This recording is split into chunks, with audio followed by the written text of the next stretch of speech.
जय श्री कृष्णा। राधे राधे। भगतजनों, आप सभी को तुलसी विवाह की हार्दिक शुभकामनाएं। आज की इस वीडियो में मैं आप सबके समक्ष तुलसी विवाह की कथा और पूजा की विधि और महत्व प्रस्तुत कर रही हूँ। तो आइए वीडियो को शुरू करते हैं। भगतजनों, तुलसी विवाह कार्तिक माह के शुक्ल पक्ष में एकादशी के दिन किया जाता है। इस दिन माता तुलसी का विवाह शालिग्राम भगवान के साथ किया जाता है। हिंदू धर्म में इसे मानसून का अंत और विवाह के लिए उपयुक्त समय के रूप में माना जाता है। ऐसी मान्यता है कि इससे दाम्पत्य जीवन में प्रेम और अटूटता आती है। भगवान विष्णु को तुलसी जी बहुत अधिक प्रिय हैं। कार्तिक में तुलसी विवाह एक श्रेष्ठ मांगलिक और आध्यात्मिक पर्व है। इस दिन से ही विवाह जैसे मांगलिक कार्य प्रारंभ हो जाते हैं।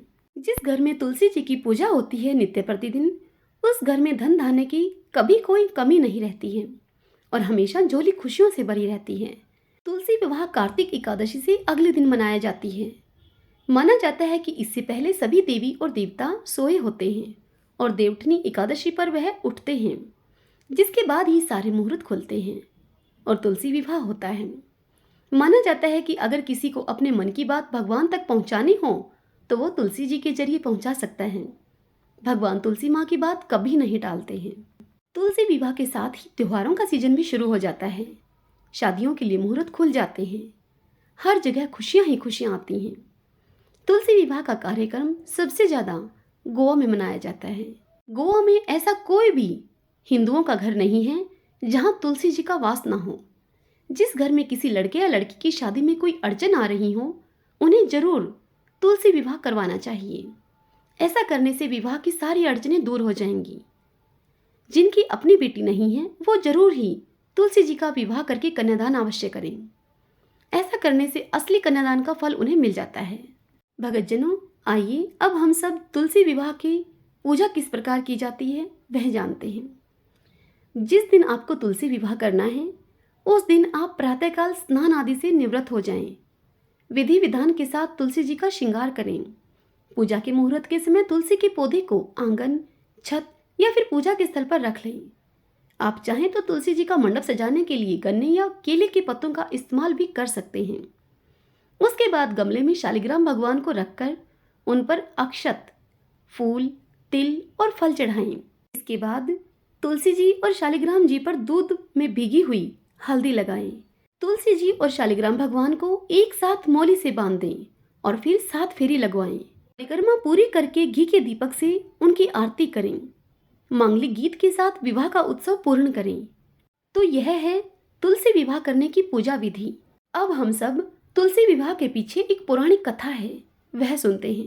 तब बोलिए तुलसी माता और शालिग्राम भगवान की जय। पौराणिक कथा के अनुसार प्राचीन काल में एक राक्षस था जिसका नाम था जलंधर। वह राक्षस बहुत ही शक्तिशाली था। उसे हरा पाना किसी के लिए भी संभव नहीं था। उसके शक्तिशाली होने का कारण था उसकी पत्नी वृंदा। दरअसल उसकी पत्नी बहुत ही पतिव्रता स्त्री थी। उसके प्रभाव से जालंधर को कोई भी परास्त नहीं कर पाता था। धीरे धीरे उसके उपद्रव के कारण देवतागण उससे परेशान होने लगे। अब तभी सभी देवतागण मिलकर भगवान विष्णु के पास पहुंचे और वहां जाकर उन्होंने सारी व्यथा भगवान विष्णु को सुनाई। इसके बाद समाधान यह निकाला गया कि क्यों न वृंदा के सतीत्व को ही नष्ट कर दिया जाए। तत्पश्चात भगवान विष्णु ऋषि का वेश धारण करके वृंदा के पास जा पहुंचे। भगवान के साथ 2 मायावी राक्षस भी थे, जिन्हें देखकर वृंदा भयभीत हो गई। ऋषि ने वृंदा के सामने दोनों को भस्म कर दिया। इसके बाद वृंदा ने अपने पति के बारे में उन ऋषि से पूछा, क्योंकि उस समय वृंदा का पति भगवान शिव के साथ युद्ध कर रहा था। ऋषि ने अपनी माया से 2 वानरों को प्रकट किया।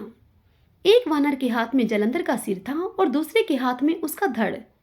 अपनी पत्नी की ऐसी स्थिति को देखकर वृंदा मूर्छित हो गई और जब वृंदा होश में आई तब उसने ऋषि से विनती की कि वह उसके पति को जिंदा कर दे।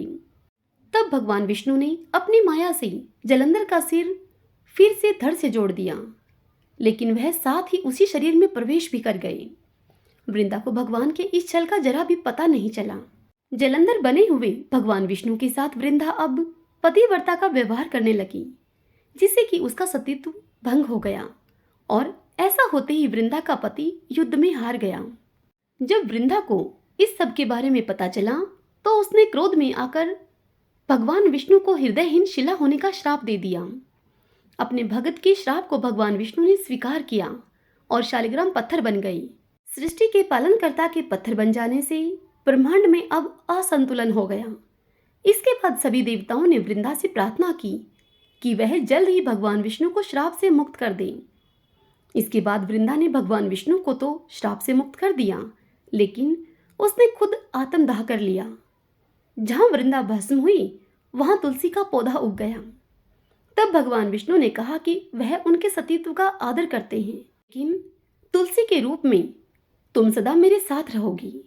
बस तभी से हर साल कार्तिक माह की देव प्रबोधिनी एकादशी का दिन तुलसी विवाह के रूप में मनाया जाता है।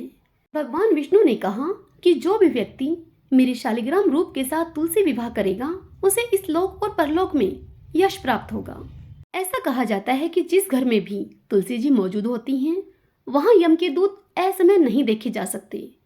मृत्यु के समय जिसके प्राण मंजरी रहित तुलसी और गंगा जल मुख में डालकर निकलते हैं वह पापों से मुक्त हो जाता है और वह मनुष्य बैकुंठ धाम को प्राप्त होता है। सब बोलिए तुलसी मैया की जय, शालिग्राम भगवान की जय।